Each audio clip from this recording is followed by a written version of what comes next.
अस्सलाम वालेकुम जी। मोहम्मद तौसीफ साहब हैं हमारे साथ। तौसीफ भाई किस शहर से हैं आप?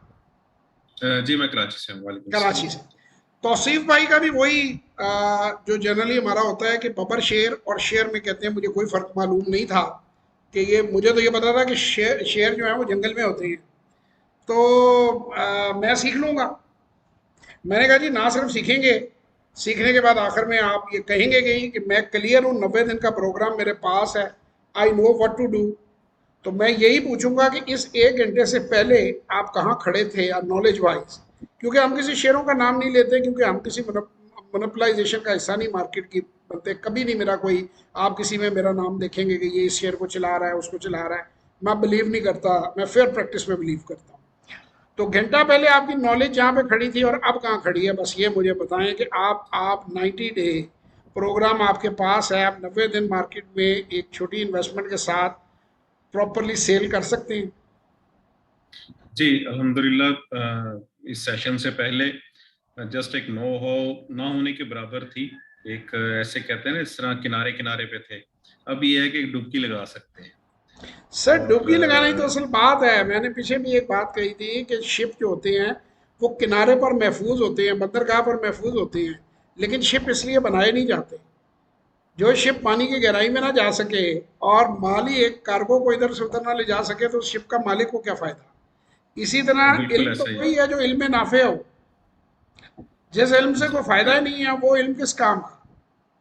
जी बिल्कुल ऐसा ही है अल्हम्दुलिल्लाह। इस 1 घंटे के सेशन के बाद इतना है कि खुद बाइंग भी कर सकते हैं, सेलिंग भी कर सकते हैं, और उस उन पॉइंट्स को समझा है कि किस मौके पे शेयर खरीदना है और किस वक्त बेचना है। और एक होता है कि डिविडेंड से प्रॉफिट लेना, और एक है कि आप ट्रेडिंग करके प्रॉफिट लें। तो दोनों तरीकों से प्रॉफिटेबिलिटी को मैक्सिमम करना, अपना बढ़ाना।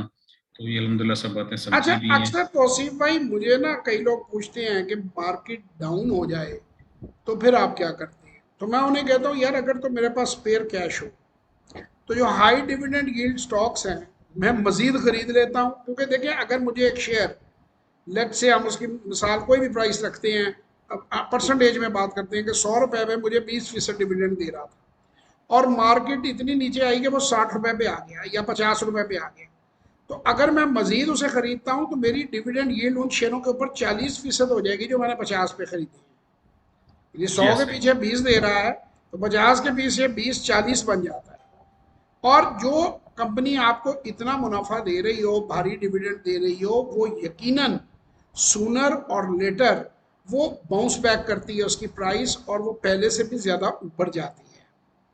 इसके बारे में अंग्रेजी किताबों में लिखते हैं कि water keeps its level but with its own pace of time, यानी पानी हमेशा अपने लेवल पे आ जाता है, लेकिन बाज दफ़ा लेवल पे आते आते थोड़ा सा वक्त लेता है। अगर बहुत बड़े बड़े दो टैंक हो, एक खाली हो और एक जो है वो आधा भरा हो या पूरा भरा हो, और उनको आप नीचे से कनेक्ट कर दें, तो दोनों एक जितने हो जाएंगे, लेकिन वो अगर बहुत बड़ा टैंक है तो हो सकता है हफ्ता 10 दिन लग जाए। पानी उस पाइप में से जी गुजर के ऐसा ही। दूसरी तरफ आना शुरू हो जाएगा इमीडिएटली। तो इसी तरह जो अच्छी कंपनी होती है वो इसीलिए वापस बाउंस बैक करती है, क्योंकि वो हैवी डिविडेंड दे रही होती है, प्रॉफिट में होती है, तो उसमें आपके चांसेस और बढ़ जाते हैं। और थोड़ा सा अगर सब्र हो, थोड़ी सी अकल हो और ब्रोकरों के पीछे न चला जाए, ब्लाइंडली ये काम ना किया जाए, तो it is a very highly profitable business. आपको आज जी मेरा ख्याल बिल्कुल सेशन ऐसा। अंदाजा हो गया होगा। लेकिन जब बंदा मार्केट में बगैर तैयारी के जाता है तो ब्रोकर हजरात अपना कमीशन बनाने के लिए उसको नींबू की तरह निचोड़ देते हैं। उसको कहते हैं ये ले लो, ये बेच दो, ये ले लो, ओहो ये नहीं चल रहा, ये बेच के इसमें घुस जाओ। अब हर ट्रांजैक्शन पे आपको कमीशन भी पड़ रही है, और जब आप बगैर तहकीक के महंगे शेयर खरीद लेते हैं तो फिर वो आपको बाद में लॉस पे बेचने पड़ते हैं, क्योंकि उनके अंदर तो पोटेंशियल ही नहीं होता, या पानी अपना लेवल, जो मैंने कहा उनकी प्राइस जस्टिफाइड ही नहीं होती। उनकी जो आमदन है वो उसको जस्टिफाई ही नहीं कर रही हाई प्राइस को, या तो कंपनी लॉस मेकिंग है। चूंकि नए इन्वेस्टर को पता नहीं होता कि मैंने किन पॉइंट्स को पहले मद्देनजर रखना है, तो वो ट्रैप हो जाती है। और ये बस इतनी सी चीज़ हम कर रहे हैं, हमको ये रॉकेट साइंस ऐसी नहीं है। और मुझे ये बताएं कि कितना आसान है समझना जिस तरीके से मैंने समझाया है। क्या एक मैट्रिक पास आदमी को बात समझ आ जाएगी?